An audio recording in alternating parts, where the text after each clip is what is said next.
మన ప్రభు అయిన యేసుక్రీస్తు నామమున మీ అందరికీ శుభములు. నేటి మన ధ్యానాంశం నెహెమ్యా గ్రంథము 9వ అధ్యాయము 33వ వచనము. మా మీదికి వచ్చిన శ్రమలన్నిటినీ చూడగా నీవు న్యాయస్థుడవే, నీవు సత్యముగానే ప్రవర్తించితివి, కానీ మేము దుర్మార్గులమైతిమి.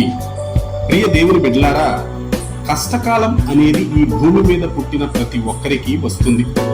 ఆ కష్టకాలాలలో మన ప్రవర్తన ఎలా ఉంటుందో దానిని బట్టి మనం ఎంత ఎత్తుకు ఎదుగుతాము అనే విషయం నిర్ధారించబడుతుంది అని మనం చెప్పవచ్చు.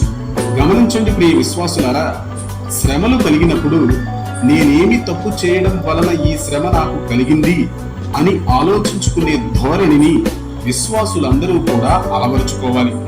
అంతేకాని నేనంతా బాగానే ఉన్నాను, దేవుడే నాకు అన్యాయం చేశాడు అనేటువంటి భావన మన మనస్సులోనికి కూడా రానివ్వకూడదు. ఏ మనుష్యుడు కూడా తనకు తానే దేవుని ఎదుట నీతిమంతుడు కాలేడు.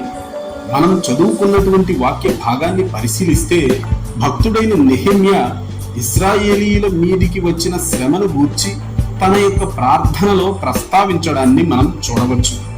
మా మీదికి వచ్చిన శ్రమలన్నిటినీ చూడగా నీవు న్యాయస్థుడవే అని భక్తుడైన నెహెమ్యా అంటున్నాడు.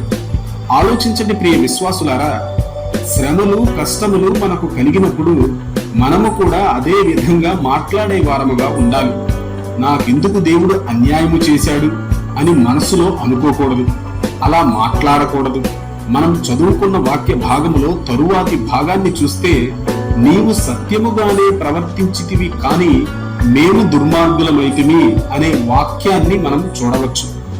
ఆలోచించండి ప్రియ విశ్వాసులారా, మన వలన జరిగిన పాపములు ఏమైనా ఉన్నాయా అని ఆలోచిస్తూ ఎందువలన మనము తిప్పలలోనూ అగచాట్లలోనూ పడ్డామో అని కనుగొనడానికి ప్రయత్నించే వారముగా మనము జీవించాలి.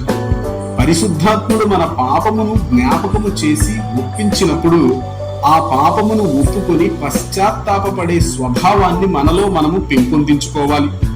అలా జీవించినప్పుడు మన ప్రభువైన యేసుక్రీస్తునకు ఇష్టలముగా జీవించగలము. మనలోని పాపపు మలినాన్ని శుద్ధి చేసుకుని మన ప్రభువు ఇచ్చే పరిశుద్ధతను పొందుకొని ఆయన సారూప్యములోనికి మార్పు చెందే వారముగా జీవించగలము.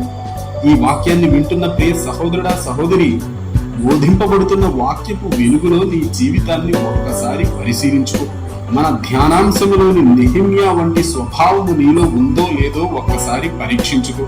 కృపాసత్య సంపూర్ణుడైన మన ప్రభువైన యేసు క్రీస్తు యొక్క కృపను నీవు సమృద్ధిగా పొందుకొనున్నట్లుగా నీ పాపముల విషయమై పశ్చాత్తాపపడి వాటిని విసర్జించి మన ప్రభువైన యేసు క్రీస్తునకు నమ్మకమైన వ్యక్తివిగా జీవించు.